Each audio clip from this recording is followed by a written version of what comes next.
ऐसे तो 12 महीने में 12 संक्रांति है, लेकिन मकर संक्रांति सबसे श्रेष्ठ साल में एक बार पड़ती है, जिसके माघ संक्रांति भी बोलते हैं, माघ महीने की।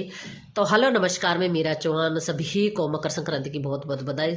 मकर संक्रांति और एकादशी एक ही दिन पड़ रही है, 14 तारीख की। बहुत ही पवित्र तिथि है, शततिला एकादशी भी है 14 तारीख है, संक्रांति भी है। संक्रांति का कहते हैं, संक्रांति के दिन विष्णु भगवान ने बाण अवतार धारण करा था, राजा बलि को पाताल में पहुंचाया था और असुरों को मारकर विंध्याचल पर्वत में दफनाया था। और विष्णु पिता ने कृष्ण से अपने इच्छा अनुसार मृत्यु का वरदान मांगा था संक्रांति के ही दिन। और भागीरथी गंगा सागर में समाई थी और धनु राशि से सूर्य छूटकर मकर राशि में जाएगा, तभी मकर संक्रांति पड़ी। इसको अलग अलग राज्य में अलग अलग भाषा में मनाया जाता है। मकर संक्रांति को सभी जानते हैं, पंजाब में लोहरी के रूप में मनाया जाता है और गुजरात में इसको उत्तरायणी रूप में मनाया जाता है, बिहार में अलग रूप में मनाया जाता है, उत्तराखंड हिमाचल में खिचड़ी संक्रांति से मनाया जाता है।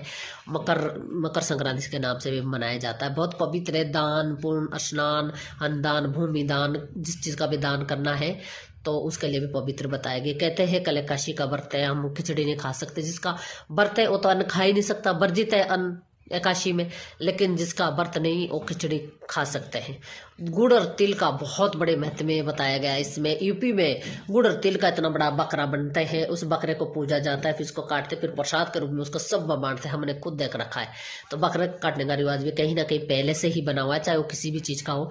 गुड़ और तिल का भी इसमें बहुत बड़ा महत्व है। इसी को बोलते शततिला एकादशी। तिल का इसमें बहुत बड़ा मन, जो कि एकादशी 14 तारीख को ही पड़ रही है। संक्रांति भी बहुत ही पवित्र तिथि है, किसी चीज़ को भी खरीदने के लिए भी बहुत ही पवित्र है, दान पुण्य करने के लिए भी, स्नान करने के लिए भी, और बहुत धूमधाम से लोग मनाते हैं। हम तो सिर्फ खिचड़ी बनाते हैं, लेकिन अलग अलग राज्य में इसको बहुत धूमधाम से मनाते हैं। जैसे पंजाबी भी बहुत ही धूमधाम से इसको मनाते हैं। तो सभी को मकर संक्रांति की बहुत बहुत बधाई है। और जिसे शुक्ल पक्ष कृष्ण पक्ष आता है, एक महीने में 2 तिथि आती है, ऐसे ही साल को भी बांटा गया है, उत्तरायणी और दक्षिणी। जैसे आजकल सूरज दक्षिणी से निकल रहा था ना, तो बोलते हैं उत्तरायणी और दक्षिणी। तो साल को भी बांटा गया है, जब दोनों को इकट्ठा जोड़ा गया तो साल बनेगी। 6 महीने में साल को भी बांटा गया है। और महीने में 15 दिन बांटे गए हैं, जैसे शुक्ल पक्ष और कृष्ण पक्ष आता है, तो ये 15-15 दिन में महीने में बांटा गया, और साल को 6 महीने में बांटा गया। ऐसा है ना, सभी को पता है इस बात का। तो खूब धूमधाम से खिचड़ी संक्रांति मनाए और सभी को बहुत बहुत बधाई हो मकर संक्रांति की।